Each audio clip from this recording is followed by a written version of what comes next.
Look, a really good performance, I think, in moments for Spurs, particularly in the first half. Those opening 20 minutes, the silky moves were coming through. And I thought, we were going to go on to a bit of a rout and a bit of a rampage in the game. It did slow down a little bit. But when we were on top in those first 20 minutes, how impressive was it? Those silky moves in the tight spaces, the one-touch passing, advancing up on the pitch, not converting chances, but creating chances. And I thought Pape Matar in those first 20 minutes was unplayable at times. Yeah, he looked really sharp, and considering it was his first pre-season game, I was really encouraged by his opening to the game. And I thought Tottenham were playing some really good build-up football, some really nice fluid passing patterns. Bergvall at the centre of a lot of them, really good progressive passes. Gray as well, always looking to pass forward, and we were creating some really good situations. Brennan Johnson was getting in all sorts of positions down the right-hand side. He was setting up chances for Sonny. He had chances for himself as well. And we probably should have had a couple more goals before we did take the lead. The game did slow down a bit on the about 20 to 25 minute mark. But brilliant opening goal from Tottenham. Great link up between Basuma and Kulusevski. Another lovely flick from Kulusevski. Another assist for him right into Basuma's path. He took the goal really well. Took a really great first touch, past the defender, past the keeper, and a really good finish to give Spurs the lead in that first half. And we could have doubled that lead. Sonny had another chance just before the break. Timo Werner, after a really good through ball, Trivela through ball from Kulusevski. Timo Werner had a chance in behind, but unfortunately never really comfortable, and a shot was saved by the keeper. But then the second half, a lot of changes for Tottenham, a few changes for QPR as well. Was a bit disjointed, I felt. Wasn't the same fluidity that we saw in the first half. Despite a decent start to the half, didn't seem to create the same number of chances. And it wasn't the best of games that second half. We kind of just trudged away. Gunter made a few good saves. QPR probably had the better of it in that second half with the corners they had and dominated quite a bit. But Tottenham finished the game strongly with the goal from Dane Scarlett. And I think Maddison had a chance as well, which he could have done well. And I think Mikey Moore and Jed Spence did impress again. Yeah, down that right-hand side, they were definitely threatening, I think, throughout. That's where most of our good play did come from.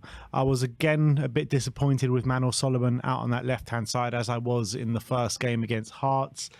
I felt RP Devine down the middle was a constant threat, even though, the game wasn't probably the best of games. I think those three players where you look at Devine, Spence and Mikey Moore did play well throughout that second half, so that's really positive to see. It is a bit unfortunate that Will Lancashire couldn't make the impact that he did make in the first game, because I felt like he did have that one chance where a really nice ball from James Maddison, he took it a bit wide, but apart from that I think he failed to make too much of an impact. But still, good showing from the youngsters. Good to see that the future is definitely bright at Spurs, and I think that was more on show of that today.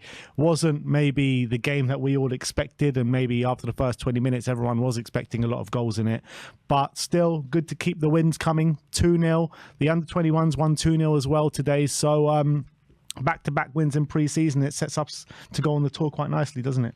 Mikey Moore, goal and assist now in pre-season, and a goal on the behind the closed doors friendly as well, so really showing what. And the assist was top quality as well. Beautiful assist on the outside of the right foot.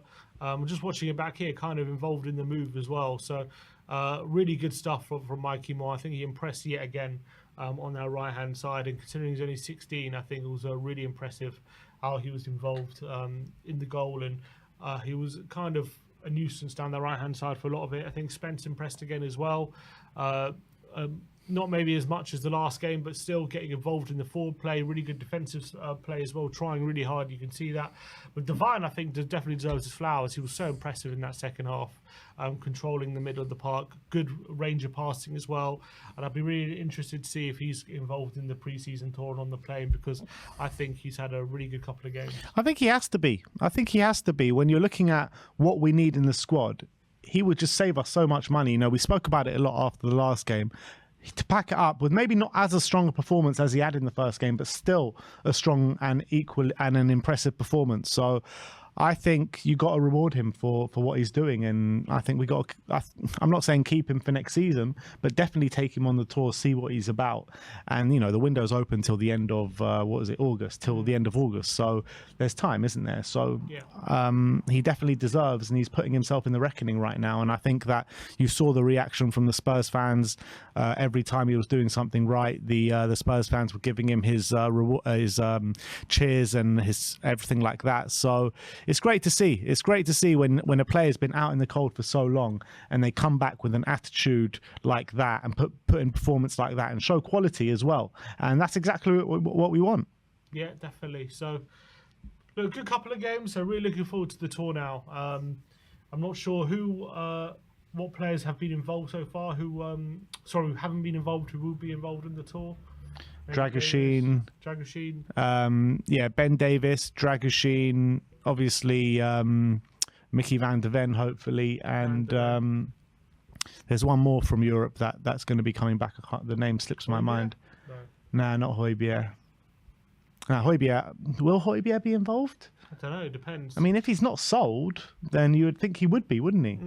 Yeah, maybe there's a chance he still makes the tour. Obviously, you got Benzico, Romero, Lo Celso probably won't. I'm guessing won't make it. So yeah, look, we're going to Singapore on Monday, and then off to Japan and Korea. So really looking forward to that, and enjoyed these last couple of games, and makes me excited. Hopefully for when the full team's back and a few more signings, what the team's capable of.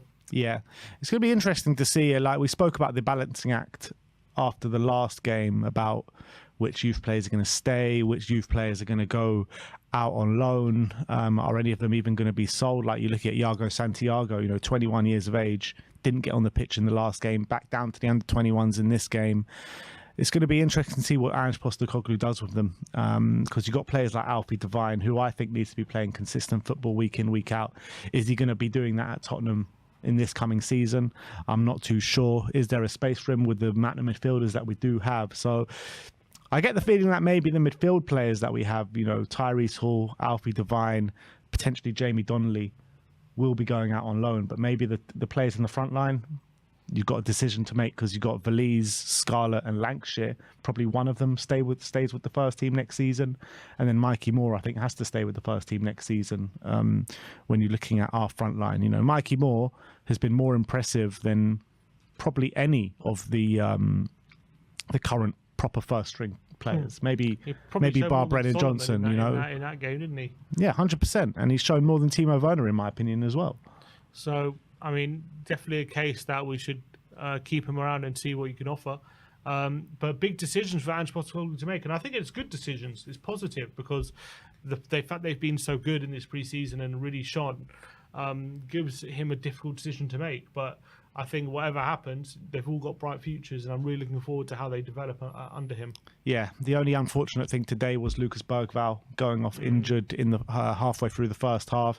He was so instrumental in those opening 20-25 minutes, and it did get a bit laboured, a bit like disjointed when he did go off the pitch, and that just shows he's just come in. He's 18 years of age. And yes, I know it's just a pre-season against QPR, but he's already making such a big impact. Yeah, I thought he played brilliantly, and it's such a shame he went off injured.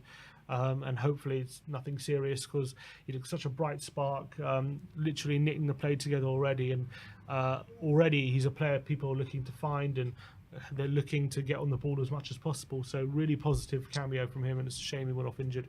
We'll see how he does. And a big shout out to Gunter.